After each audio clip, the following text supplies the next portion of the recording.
आपका स्वागत है हमारे इस छोटे से प्रयास में, जहां दिल को शांति मिलती है। कर्म की राह।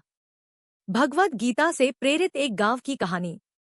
गंगा के किनारे बसा था एक छोटा सा गांव, शांतिपुर।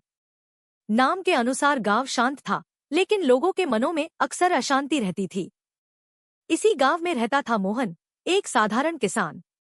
मोहन ईमानदार था, मेहनती था, पर उसके जीवन में दुखों की कमी नहीं थी। फसलें बार बार खराब हो जाती, कर्ज बढ़ता जा रहा था, और घर में बीमार माँ की दवाइयों का खर्च अलग। मोहन हर रोज खेत में काम करते हुए भगवान से एक ही सवाल करता, मैं इतना मेहनत करता हूँ, फिर भी मेरे हिस्से में दुख ही क्यों आता है। एक दिन गांव में खबर फैली कि पास के आश्रम से एक बूढ़े संत गांव आ रहे हैं। लोग उन्हें गीता बाबा कहते थे, क्योंकि वे हर प्रश्न का उत्तर भगवद गीता से देते थे। मोहन भी मन में उम्मीद लिए उनके पास पहुंचा।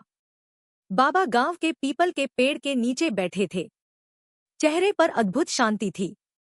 मोहन ने झिझकते हुए कहा, बाबा, मैं मेहनत करता हूँ, सच्चा रहता हूँ, फिर भी मेरा जीवन कष्टों से भरा है। क्या भगवान मुझे भूल गए हैं? बाबा मुस्कुराए और बोले, बेटा, गीता कहती है, कर्मण्येवाधिकारस्ते मा फलेषु कदाचन। तुझे कर्म करने का अधिकार है, फल की चिंता तेरा काम नहीं। मोहन को बात समझ में नहीं आई। उसने कहा, अगर फल ही नहीं मिलेगा तो कर्म क्यों करूं?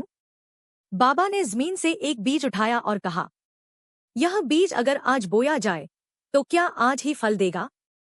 मोहन ने सिर हिला दिया, नहीं बाबा, बस यही जीवन है। बाबा बोले, तू बीज बोता जा रहा है, पर धैर्य नहीं रख पा रहा। मोहन चुप हो गया। पहली बार उसे अपने भीतर की अधीरता दिखी। कुछ दिनों बाद गांव में एक बड़ी समस्या खड़ी हो गई। पास के शहर से व्यापारी आए और गांव की जमीन सस्ते दामों में खरीदने लगे। कई लोग लालच में आ गए। मोहन के पास भी प्रस्ताव आया, कर्ज से मुक्ति, तुरंत पैसा। रात भर मोहन सो नहीं पाया। एक तरफ माँ की बीमारी, दूसरी तरफ जमीन जो उसके पूर्वजों की निशानी थी। सुबह वह फिर गीता बाबा के पास पहुंचा। बाबा ने कहा, गीता में श्री कृष्ण कहते हैं, स्वधर्मे निधनं श्रेयः परधर्मो भयावह। अपने धर्म पर चलना कठिन हो सकता है, पर वही श्रेष्ठ है। मोहन ने निर्णय लिया, वह जमीन नहीं बेचेगा, चाहे कठिनाई कितनी भी हो। उसने खेती के पुराने तरीकों को बदलने का निश्चय किया। जैविक खेती सीखी, गांव के युवाओं को साथ जोड़ा, मेहनत और विश्वास के साथ काम करने लगा।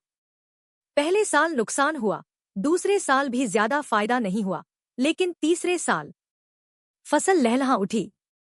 गांव के लोग हैरान थे। वही जमीन जो बेकार समझी जा रही थी, अब मिसाल बन गई थी। मोहन ने किसी से बदला नहीं लिया, न घमंड किया। उसने सबको सिखाया, धैर्य, कर्म और विश्वास। एक दिन माँ ने कहा, बेटा, अब तू खुश लगता है।